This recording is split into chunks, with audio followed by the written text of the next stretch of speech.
This module covers confined and restricted space entry. Common in construction and industrial settings, confined spaces may appear harmless, but pose significant risks to your health and safety. Learning to identify, assess, and implement proper controls in these areas is crucial to your health and safety. In Alberta, our OHS code makes a distinction between restricted spaces and confined spaces. Basically, a confined space is a restricted space that could become hazardous to a worker for certain reasons. The formal definitions are as follows. A restricted space is any space that is enclosed or partially enclosed, is not designed or intended for continuous human occupancy, and has a restricted, limited, or impeded means of entry or exit because of its construction. A confined space is any restricted space that may become hazardous because of an atmosphere that is or may be injurious because of oxygen deficiency or enrichment, flammability, explosivity, or toxicity. A condition or changing set of circumstances within the space that presents a potential for injury or illness, or the potential or inherent characteristics of an activity which can produce adverse or harmful consequences within the space. Dangers of confined and restricted spaces. When working in places that fit the definition of a confined or restricted space, some dangers are easy to see, but others may not be as obvious. Sometimes a space may seem safe, and workers may not even think of it as dangerous. However, confined spaces can be tricky, and conditions can quickly change, putting a worker at risk. Each year, the number of incidents related to confined spaces in workplaces is shocking. These incidents can happen for many reasons, such as not recognizing the space as confined, not following proper procedures, not testing the air in the space, not wearing the right safety equipment, not having a rescue plan. There are many ways an incident can happen in a confined space. Hazards like energized equipment, static electricity, or loose materials can lead to dangerous situations. The three main causes of fatalities in confined spaces are atmospheric hazards, like dangerous gases or lack of oxygen, fire or explosion, engulfment, being buried or trapped by materials. Code of practice. Every employer in Alberta must have a written code of practice for workers entering confined and restricted spaces. Workers involved in any aspect of a confined space entry must comply with the code of practice. The code of practice must, at a minimum, identify all existing and potential confined space work locations at the worksite. Take into account and apply all the confined space requirements in the applicable OHS code. Be maintained and periodically reviewed. Guidelines for the code of practice. When creating a code of practice for working in confined spaces, it's a good idea to organize the information into clear sections. Maintaining and reviewing the code of practice. Employers must maintain the code of practice and review it periodically to ensure it is up to date.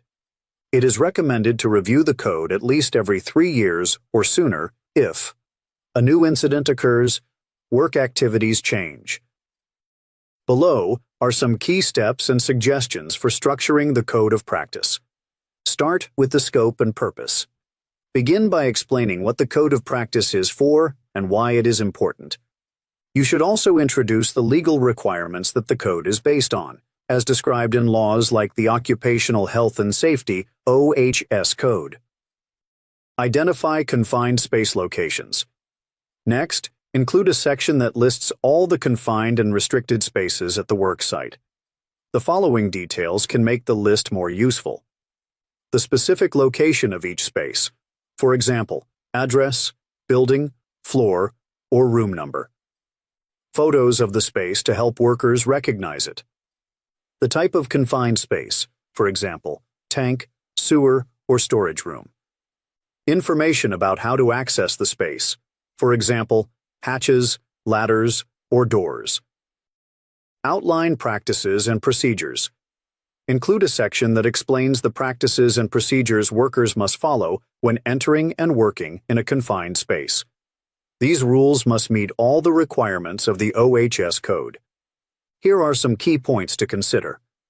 Safe entry and exit procedures. Steps for testing the air and ensuring it is safe. Proper use of personal protective equipment, PPE. Emergency procedures and rescue plans. Follow legal requirements. It's important to consult the relevant sections of the OHS code while developing the code of practice. This ensures that all rules and guidelines meet legislative standards.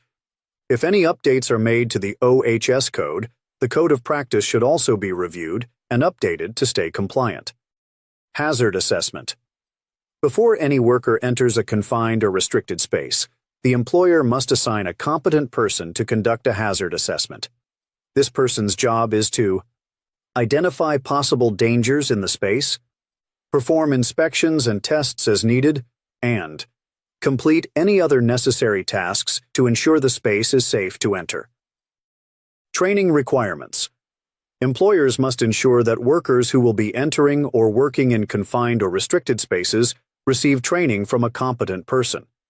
This training must teach workers how to recognize hazards associated with confined or restricted spaces, perform their tasks in a safe and healthy way.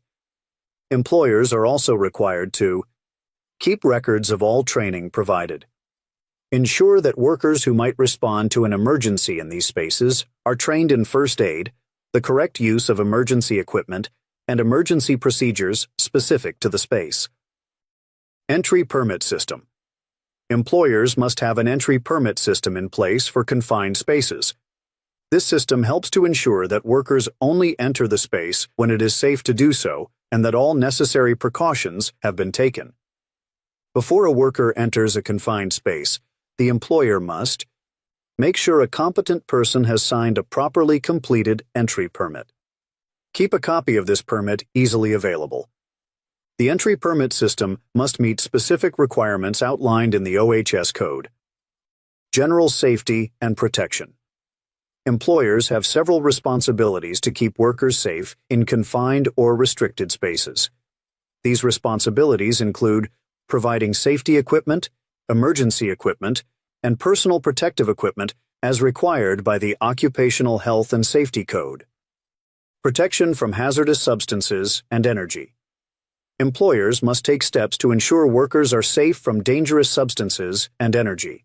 This includes protecting workers from the release of hazardous substances or energy that could harm them, making sure workers don't enter spaces where they could drown, be engulfed, or become trapped unless precautions are in place, controlling hazardous energy in restricted spaces as required by the OHS code, preventing unauthorized entry. Employers must ensure that only authorized workers can enter a confined or restricted space. Anyone not authorized must be prevented from entering. Protection from traffic hazards. Employers are responsible for keeping workers in confined or restricted spaces safe from traffic hazards near the space, such as vehicles or equipment. Atmosphere testing. Before workers can enter a confined space, the atmosphere inside must be tested. Employers must have a competent worker test the air to identify toxic, flammable, or explosive substances. Ensure the oxygen level is within the acceptable range. Use calibrated instruments that are suitable for the atmosphere being tested and follow the manufacturer's instructions. Continuously monitor the atmosphere if it could change while workers are inside. Record the test results and fix any hazards found. Ventilation and purging. Employers must ventilate or purge confined spaces to remove hazardous atmospheres before workers enter. Responsibilities include ensuring proper ventilation or purging when tests show a hazardous atmosphere, using mechanical ventilation if it's needed to maintain safe conditions, training workers on evacuation procedures in case the mechanical ventilation fails, and having an alert system to give workers enough time to exit safely. Providing PPE if ventilation or purging cannot eliminate the hazard. Inerting. If it's not possible to eliminate flammable or explosive atmospheres, the space must be inerted. This means removing oxygen or using another method to make the space non-flammable. Employers must ensure workers entering an inerted space use supplied air respiratory equipment that meets the OHS code. All ignition sources are controlled. The space remains inerted while workers are inside. Emergency response. Employers and workers must ensure no one enters or stays in a confined or restricted space unless a rescue can be carried out if needed. Employers must develop and implement emergency procedures for confined spaces. Include evacuation procedures for situations where the atmosphere becomes dangerous or could harm workers. Tending worker. For each confined or restricted space entry, a competent tending worker must be assigned to communicate with workers inside. The tending worker must have a system to call for help if needed, training in evacuation procedures and the emergency response plan. The tending worker and the employer are responsible for monitoring workers inside the space. Entry and exit. Employers must ensure there is a safe way for workers to enter and exit confined or restricted spaces. Rescue personnel to access these spaces in an emergency. Record retention. Employers must keep records of all entries and work in confined spaces, including permits and test results. Records must be kept for at least 1 year if no incidents occurred, at least 2 years if there was an incident or unplanned event. Hot work. Hot work, such as welding or grinding, can create flames, sparks, or heat that could ignite flammable materials. If hot work is performed in a confined space where there is a risk of fire or explosion, employers must issue a hot work permit, clear or isolate flammable materials, ensure procedures are in place to perform the work safely, test the atmosphere to confirm there are no flammable substances or ignitable dust.